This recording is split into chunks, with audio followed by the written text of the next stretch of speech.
Alright, dilemma. Little intro for tomorrow. I'm going to go bay fishing, so I've got to get the bay boat hooked up and I've got to get the bay boat ready. That usually consists of swapping out the ball, because the offshore boat takes a bigger ball and the bay boat takes a smaller ball. So the first thing we're going to do is swap out the ball and then hook up the boat and then kind of half-ass get it ready. It'll just be me and my wife do a quick trip tomorrow in the morning, so we'll see you out there.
Good morning. It's Wednesday, 8/21/2024. I'm going to do a quick little wade fishing trip here in Port Mansfield. I'll show you exactly where I'm fishing. I'm on the north side of marker 26 right here at the Y by this big spoil, and we'll pan out to the spoil in a few minutes. But on Monday I came out here with my buddy Jody and we murdered him pretty quick, so we're going to give that another try. So stick around and let me see what I catch, and hopefully I'll just give you a quick tutorial. We are using a TFO inshore rod, and I'm using a tandem rig right now from the Matrix lure company, and we're gonna see what we catch. So stick around. Samson will be barking in the background, so don't mind him. Thanks.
Alright, we got ourselves probably the first keeper here. We caught him on the Matrix shad lemonhead. I'm using a tandem rig, and I have a mark here on the rod, so we're gonna go and check him. Should be 50.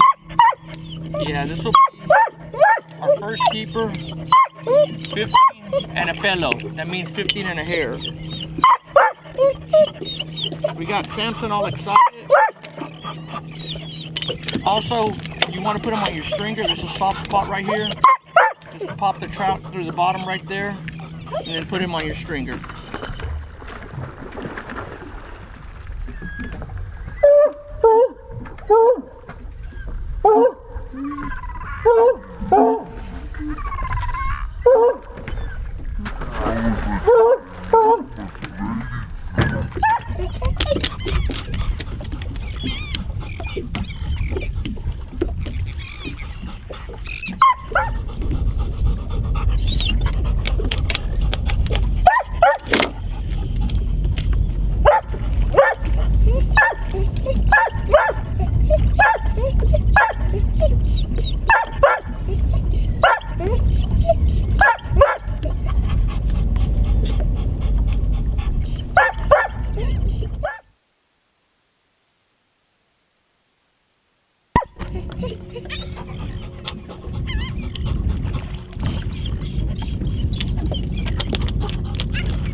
Alright, quick update. Dog is still barking like crazy. It's been a little slow morning.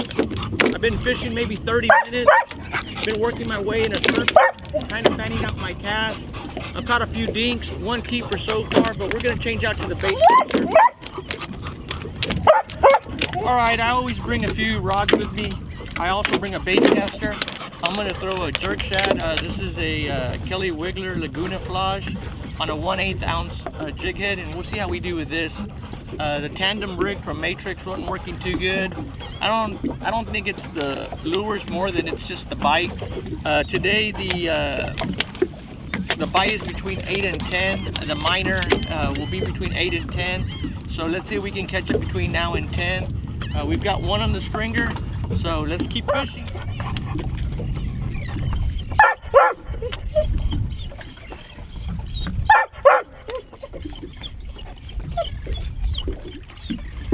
A little too small. This will work. Here you go, Sam.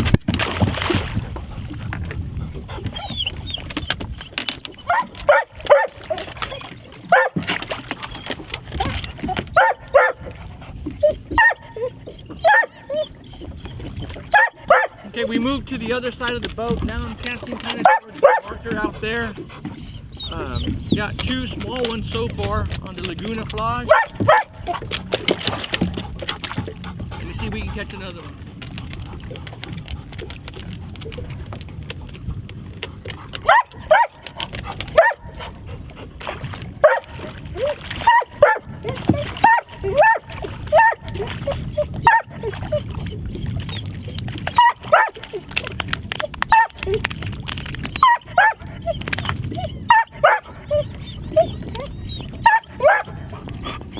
Excellent bite, just too small.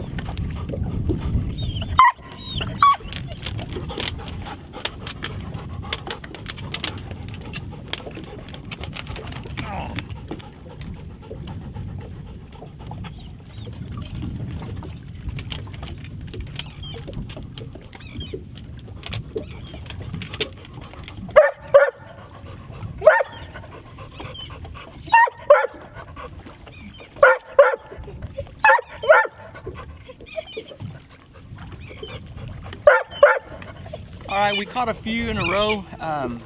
Seems like in that same spot I keep on catching dinks, maybe 14.5s, 15s. Gonna try to move around a little bit more in the same area, but just remember, if you're catching some, you don't necessarily have to stay on the ones you're catching. Move a little bit off to the sides from where you're catching them. Maybe you can catch a bigger one off to the side. So we're gonna try that now, moving around a little bit in the same general area and see if we can get away from the dinks and catch a few quality fish. All right, just like I was talking about moving or just kind of casting in an area where you're catching them, but try it off to the sides. That's exactly what I did with this fish. And it was really the first cast from when I said, I'm gonna just cast a little bit off to the sides and see if I catch a better quality fish. This is a lot better quality fish. Ideally, you wanna come in right here underneath the soft part of the mouth. Try to put them on the stringer before you take the hook off. I've seen a lot of people, you see like the hook there just came off on its own. So this will be the second one we put on the stringer. Samson's excited. We've got 2 on the stringer and see if we can get a few more. All right, tip of the day while weight fishing. I use obviously Temple Fork Outfitters. This is a murky water bait caster rod on a Daiwa Coastal SV. I think this is a 150. I like a 6'9", 6'6", because if I have a line tangle or something, I can work with it here. What you don't want to do is dunk your rod. Try never dunking your rod while you're weight fishing. Put it under your arm. Do whatever you need to do, whatever work you want to do on your lure right here with your line. Just keep it right here in front of you and never dunk your rod. All right, update. It is 8:50. So far I only have 2 on the stringer. I'm not complaining. It's the catching's been good. The size has been small, but we have 2 on the stringer, maybe a 15.25 and a 17. Samson finally shut up, but some days you can catch a lot. Some days you can catch a few that are quality fish. But obviously, if you see over my shoulder, or if I pan right here, it's already showing. Oh, it is? Okay. You can kind of see where I'm fishing. I know some people get really crazy about GPS spots and, oh my God, I can't believe you're letting everybody know where you're fishing. We fished out here on Monday and we tore it up. Today is Wednesday and it ain't the greatest. So when you come out here, you might not catch shit. So I don't mind giving up GPS spots because I don't want to know where the fish were yesterday. I want to know where they're going to be tomorrow. So don't ever forget that. So I'm going to continue drinking my coffee and then I'm going to give it about another hour's wait and see where we're at. Some B-roll.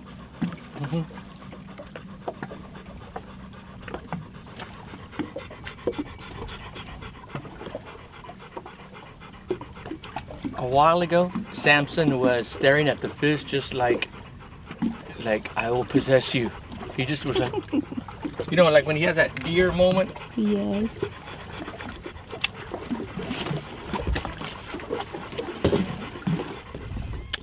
All right, weight net. Obviously you've seen me, or you'll see in the video where I hardly ever use the net. I try not to use the net unless it's something really, really good, and that's subjective to what really good is. Really, I just like to carry the net just in case I catch a flounder. That's kind of one of the fish I do like keeping.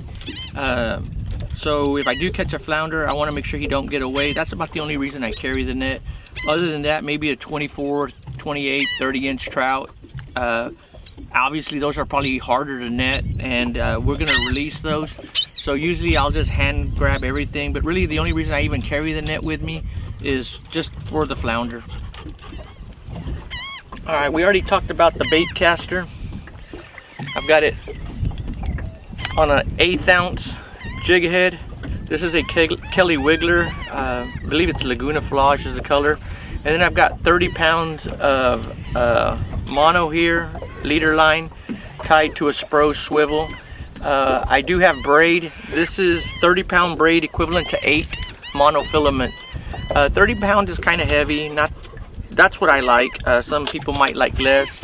But this is, I believe, this brand of braid.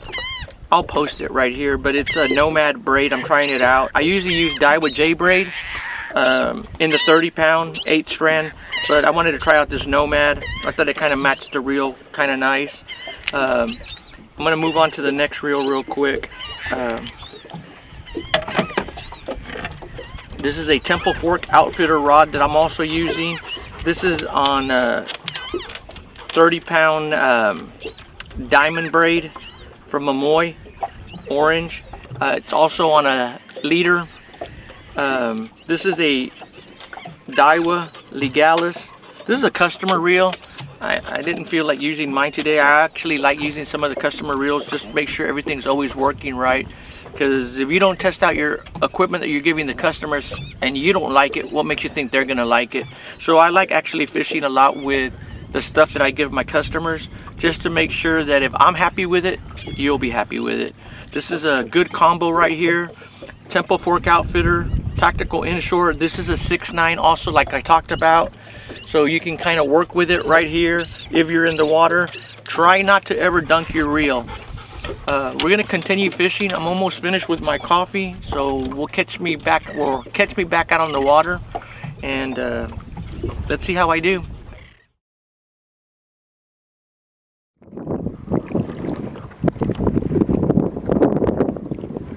Got a 16-inch trout. This will put number 3. Of course, our limits have changed now, so we're only allowed to keep 3, 15 to 20. Usually, we'll bring it up a little close. When you have 2 teeth on the trout like that, more than likely it's going to be a keeper.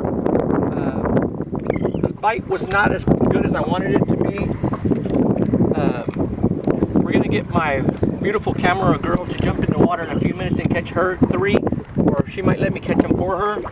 But we're going to continue fishing for about another 30 minutes, and then the miner will be over at about 10. So it took us a little while to put 3 on the stringer. We did catch a lot of little ones, but it's a pretty little stringer right there of 3 nice little trout.